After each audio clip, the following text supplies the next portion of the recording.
Chapter 3, Young Star. Waldemar de Brito continued to teach Pele and other young players about the game they loved. But in early 1955, de Brito got an offer to move to the city of Santos in the state of Sao Paulo to work for another club. De Brito sat down with Dondinho and Celeste and told them that he thought Pele should play for his new club called Santos Futebol Clube, or Santos FC. Celeste was still worried about her baby. Dondinho trusted de Brito, however. Sao Paulo was not as big or as far away as Rio de Janeiro. It was only around 200 miles from Bauru. Pele, of course, was thrilled. Together, the family decided that the teenage star should take the next step in his career. For the train ride to Sao Paulo, Celeste made Pele his first pair of long pants. Dondinho traveled to Sao Paulo with Pele. Waldemar de Brito met them at the train station. Together, the trio headed to the Santos Stadium called Villa Belmiro. On the way, Pele saw the tall skyscrapers of the city and marveled at the crowds of people. Once a teacher had told Pele that the ocean was salty. Now he had a chance to see for himself. He asked to stop at a Sao Paulo beach so he could taste the ocean to make sure. "You can't imagine how grand it all was for me," he wrote later. At the stadium, Pele watched the team in action and then met the players, all older than he was. Many knew Dondinho from his long years as a soccer player. One of them was Vasconcelos, the team's star. "Put your mind at rest. He'll be safe with us," he told his old friend. Dondinho returned to Celeste knowing that his son was in good hands. Pele was nervous.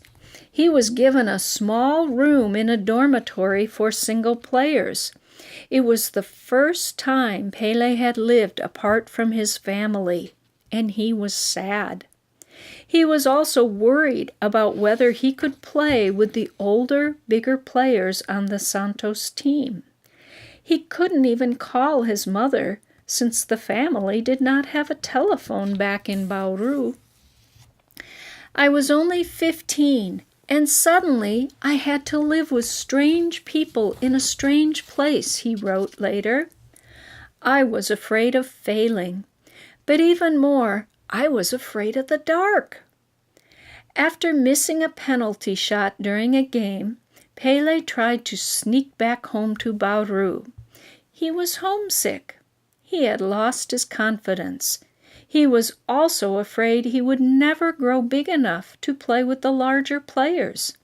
As he tried to sneak out of the stadium unnoticed, the team assistant, Big Sabu, stopped him and convinced Pele to give it one more shot. Sabu did not want Pele to give up so easily. He told the teenager, "If you try running away again, I'll take that suitcase away from you." To get over his sadness, Pele played harder than he ever had before. He practiced with the top Santos players and took part in some games with the junior team. The coaches told him that he had to gain weight and strength, so he ate more and more. The older players liked his energy on and off the field. It briefly earned him another nickname, Gasolina. They may have felt that Pele's energy made the team run. The Santos coaches knew how special their young player was.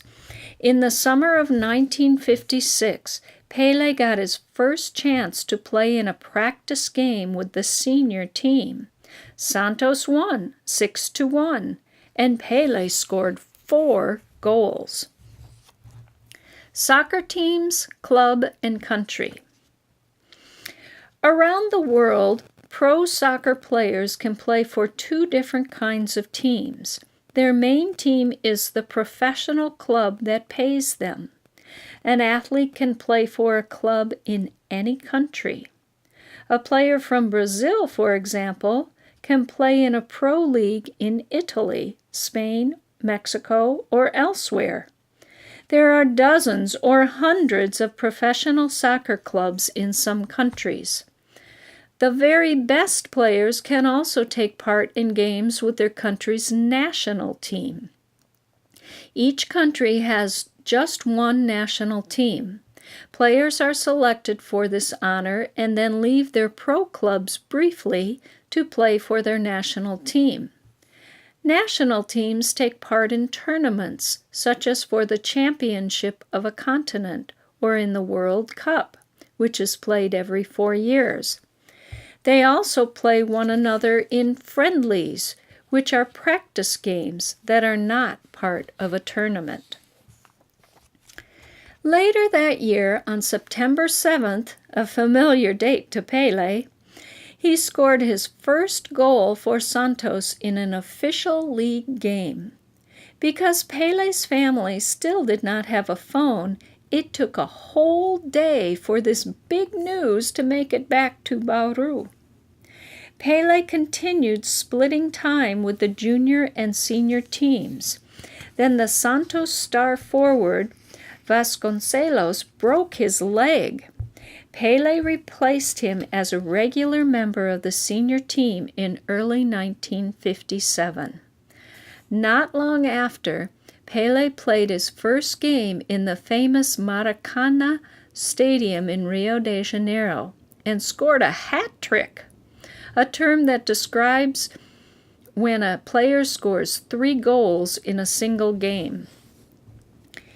He was the youngest player at only 17 in the league and one of the top scorers. The little boy who kicked around a sock ball had become a superstar. By now, Pelé had signed a new contract with Santos that paid him more than ever. He sent most of the money home. Dondinho used it to buy a small house so the family would have more room. The family would no longer have to pay rent.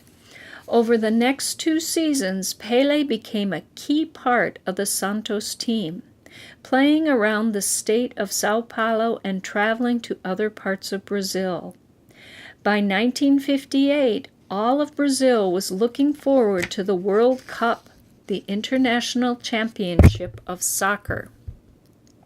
Fans read soccer updates in newspapers and listened to the games on the radio. Those who could afford tickets watched the club teams play live. It was the biggest story in the country, and millions awaited the news. Which players would be chosen for Brazil's national team? After a tryout camp, the coaches called all the players together. They read off a list of the players on the World Cup team. Pelé was one of them.